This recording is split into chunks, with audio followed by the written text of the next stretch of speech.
that player? What's the... No... I don't know.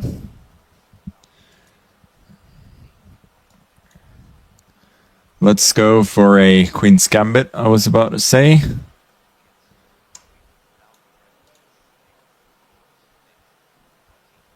This is a modern way of playing. I also hope that you guys can hear me fine. I'm assuming the microphone is fairly close to my mouth, so should be okay. Here, yeah. I think this is how people play. Bishop b7, and I don't know if this is an issue, but it doesn't seem that bad to me.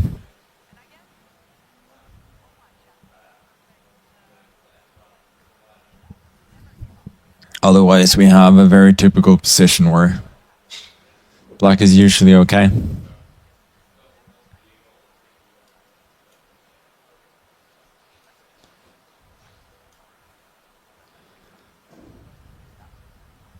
Usually these positions become like a little bit cagey. I don't know. This, I think I might start pushing this pawn. So this pawn was here to protect the b5 square, prevent his knight from coming there. So since his knight is so far away from there, I think I can start pushing the pawn.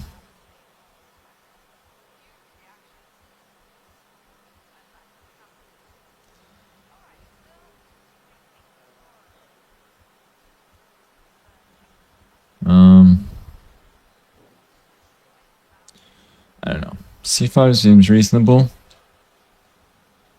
I like grabbing space when I can. e5 is probably the move, and then I think I'll just drop back with the knight, hoping to play on the theme of the superfluous knight, since both his knights want to jump into the square. I'm slightly worried about this move, though. Not majorly.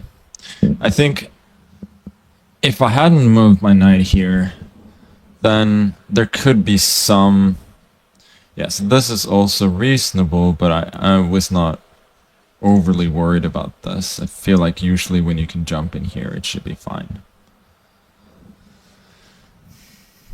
What I was gonna say is that I have so-called hanging pawns, and these pawns protect a lot of squares. But once one of them falls, the other pawn is usually very, very weak. So you really need to protect them very well. And if I hadn't traded, like, there are a lot of pieces defending these squares, and if his knight trades here, I have fewer pieces defending them, if that makes any sense. Probably doesn't. Okay, so this is quite tempting. I think I'll just trade for now. GF, I might go rook d8 and then d4. I don't think I necessarily need to rush. EF4, I'll go d4.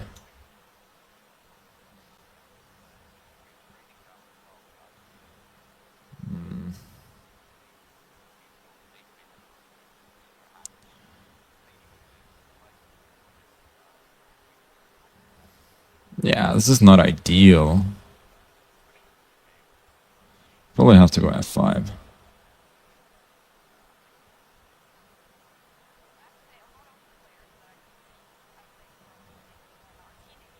I mean, I do have some pawn weaknesses here, but I think I should be more or less okay.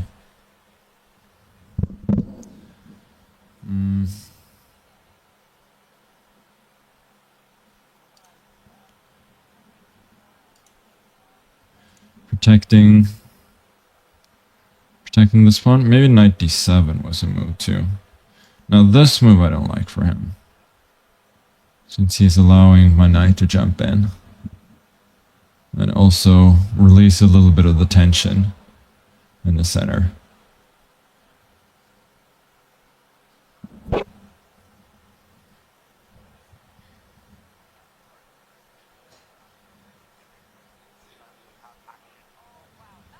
can sack the exchange, but I'm not sure what that does.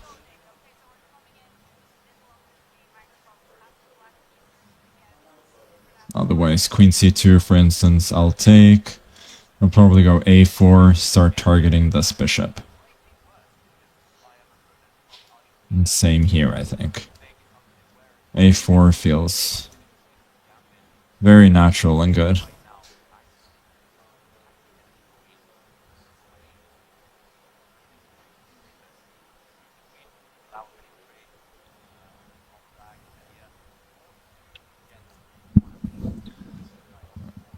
Queen b2, maybe? But that's a very sad move to make.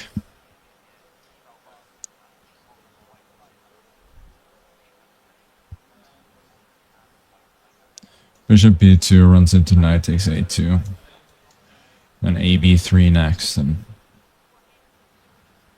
I have... He does have certain good pieces, but I will have 3 pass pawns. Considering whether I should take with the queen, because if I take with the pawn, at least he gets queen to d3. And yeah, I think I should just do that. Keep some more control over the position. Rook c1 doesn't do a whole lot. I can just push the pawn, and I'm keeping more control over these squares so that he cannot attack my weak pawns that easily. Yeah,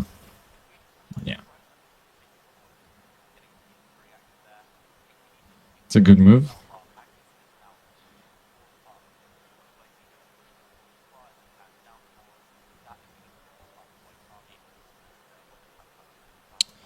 You know what? I don't like opening up for the bishop, but this seems concretely good.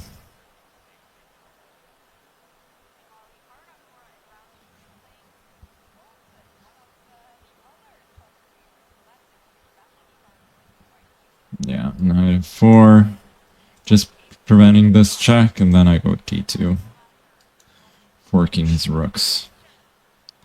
And here we just drop back with the queen and should defend comfortably.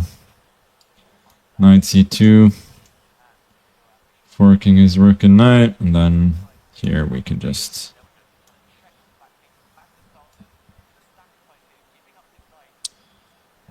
pick up every piece that he has except the queen. Sack the knight and then push the pawn.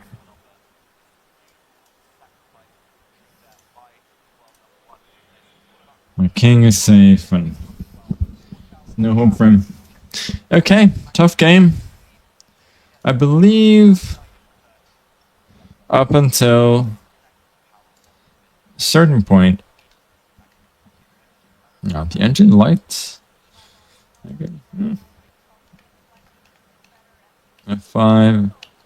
90, so 96 was bad. 97. I thought about that briefly.